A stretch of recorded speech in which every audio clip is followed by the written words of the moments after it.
года мы приступаем к монтажу и разводке труб теплового отопления, то есть труб теплого воздуха. Вот у нас ниша под лестницей, куда мы поставим, и уже до этого при постройке дома планировали поставить каминную топку. Для того, чтобы ее с максимальным КПД использовать, мы решили сделать также систему теплого воздушного отопления. Это не основной источник отопления дома, это как просто дополнительный, чтобы максимально эффективно использовать каминную топку. Это наша ниша, куда встанет каминная топка. В любом случае, если вы планируете делать воздушное отопление основным источником тепла в доме, то вам необходимо, да и в моем случае, допустим, мне для себя надо было, чтобы максимально все правильно сделать, необходимо было произвести тепловой расчет дома, то есть расчет теплопотерь всего дома. В принципе, в интернете есть сводные таблицы и данные все необходимые, с учетом материалов, из которых построен дом, с учетом того, с помощью чего он утеплен, какой толщины утеплитель, с помощью того, что вы знаете метраж, знаете площадь крыши, из каких материалов также сделана крыша и так далее и тому подобное, расположение окон и дверей, вы можете произвести расчет теплопотерь всего дома. Значит, я рассчитал, что вот дом у нас газобетонный с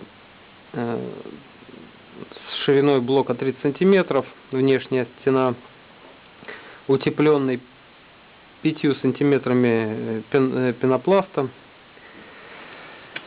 имеет теплопотери на уровне 24 Вт на квадратный метр. Соответственно, зная площадь крыши, теплопотери, также крыши, аналогичным способом, найдя информацию в интернете из толщины материала, который там проложен, утеплитель и так далее, также расположение окон и дверей, то есть берем в расчет, что каждое окно или дверь в комнате определенной, еще дополнительные теплопотери в 150 Вт на метр квадратный окна. Это усредненные параметры, но можно их взять в расчет. Таким образом мы можем посчитать теплопотери для каждой комнаты и также теплопотери для всего дома.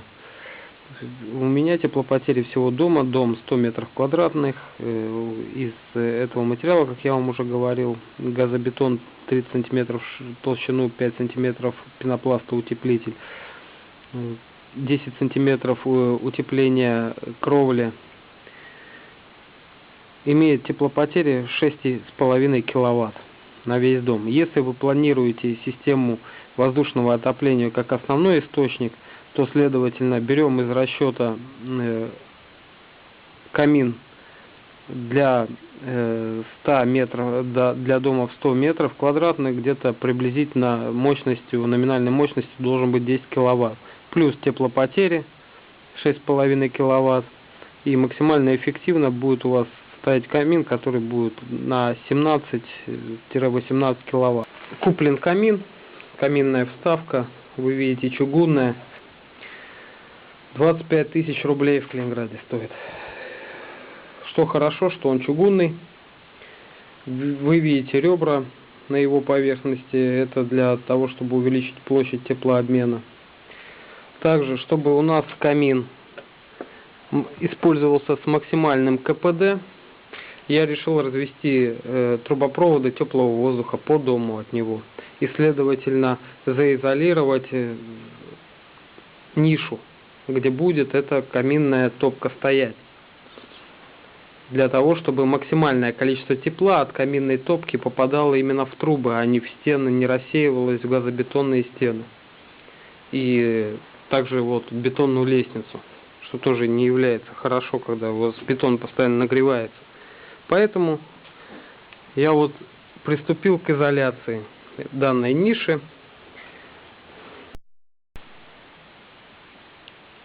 какая у нас будет конструкция. Значит, передняя стенка, которая закрывает нишу каминной топки, будет выполнена из кирпича, который мы не будем изолировать фольгой и так далее. Чтобы он нагревался, кирпич теплоемкий материал, он будет нагреваться и потом отдавать тепло. И тепло будет отдаваться, распределяться в этой комнате, непосредственно где расположен камин. И также в смежных, которые не закрыты.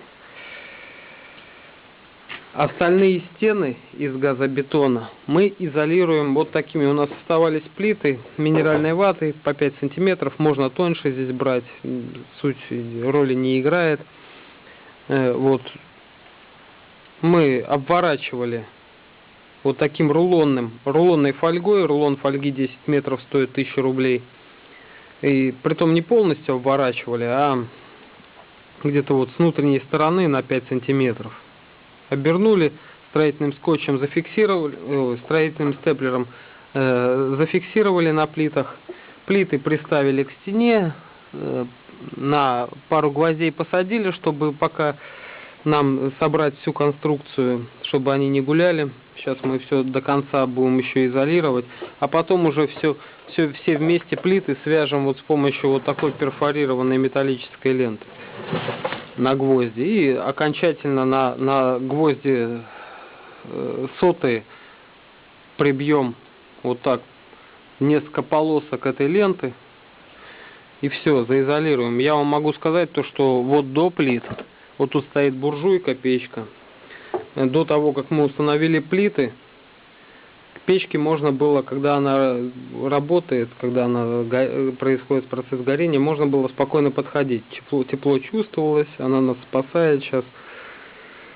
Но сейчас, когда мы даже не до конца заизолировали вот это все, вот я уже здесь стою, и я чувствую тепло печки на уровне того, что как я, допустим, до этого стоял прямо возле нее. Это говорит о том, что фольга очень хорошо отражает все тепло. А наша задача в данном случае, почему мы обворачиваем фольгой, чтобы тепло оно не рассеивалось в газобетонные стены, а непосредственно попадало в трубы теплого воздуха. Вы видите, вот, во-первых, заизолирован бетонная лестница, и вон они, трубы теплого воздуха. Вот еще одна ниша теплого воздуха, который вот это тепло должно непосредственно именно в эти трубы попадать, чтобы максимально распределяться, очень эффективно работала система.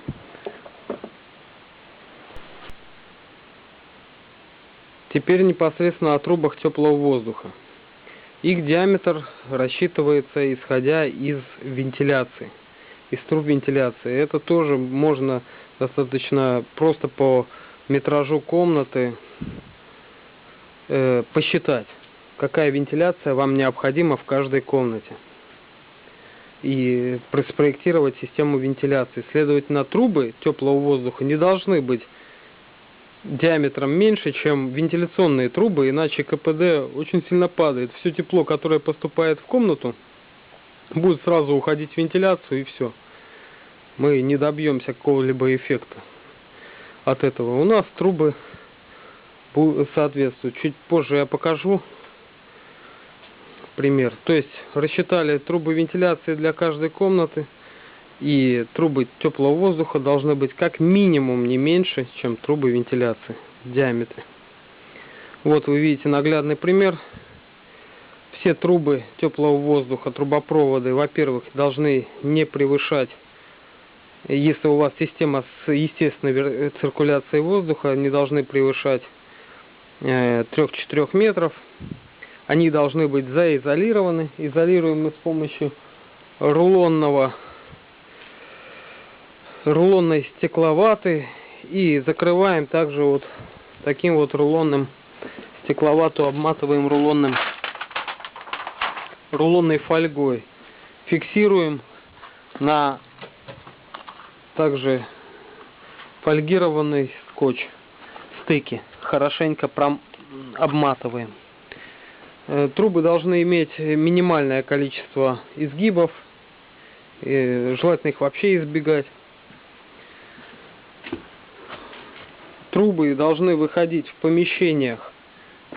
Во-первых, они не должны при естественной циркуляции не должны находиться ниже расположения топки, иначе они не будут работать.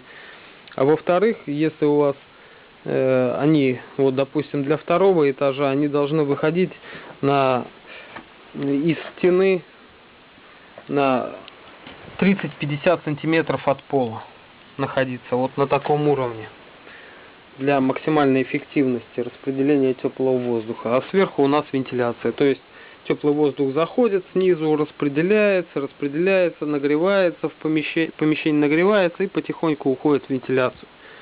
Вот таким образом устроено. Здесь у нас имеется выемка в лестнице для того, чтобы трубопровод сгоревший, отработанных газов, то есть дымоход у нас выходил. Здесь будет короб, от которого здесь будут каналы воздушные, где воздух теплый. Также будет и забираться от дымохода вот стального, будет забираться и распределяться в этой комнате. А также к коробу приставим вот этот канал, заизолируем также к коробу, и он будет обогревать уже ту комнату.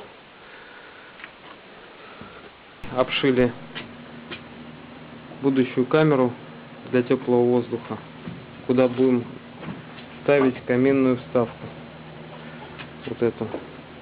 Значит, обшили 5-сантиметровым слоем минеральной ваты, закрепив на ней фольгу. Плиты прибивали гвоздями, соткой в газобетон. Это делается легко. Швы все закрывались алюминиевым жаростойким скотчем специальным. Дополнительно сделали крепежи, закрепили по периметру плиты с помощью вот такой перфорированной ленты металлической на гвозди также. Здесь у нас будет проем для поступления воздуха для горения. Здесь, как вы видите, два воздуховода, которые идут в дальнюю комнату и на второй этаж. Здесь один воздуховод. Максимально обклеили здесь также алюминиевым скотчем для того, чтобы сгладить поверхность, чтобы не было препятствия теплому воздуху. Вот здесь у нас труба проходит проем. Здесь будет выходить дымоходная труба. Вот там выходит дымоходная труба. Значит, и вот эти щели достаточно большие между проемом и трубой, они будут являться еще одним воздуховодом на второй этаж. Сверху делается короб. Вот это непосредственно этот проем, который теплого воздуха, и для трубы дымохода, который уходит в стену вот там снизу. Вот сформирован на стену с помощью строительного степлера прикреплены листы фольги, и также обернута вся эта конструкция и приклеена, также прибита гвоздями к стене, где примыкает к листам из фольги. Вот. И проклеена также алюминиевым скотчем вот такие вот листы фольгированного материала с теплоизоляцией, специально жаростойкий. 300 рублей стоит вот такой лист 60 на метр.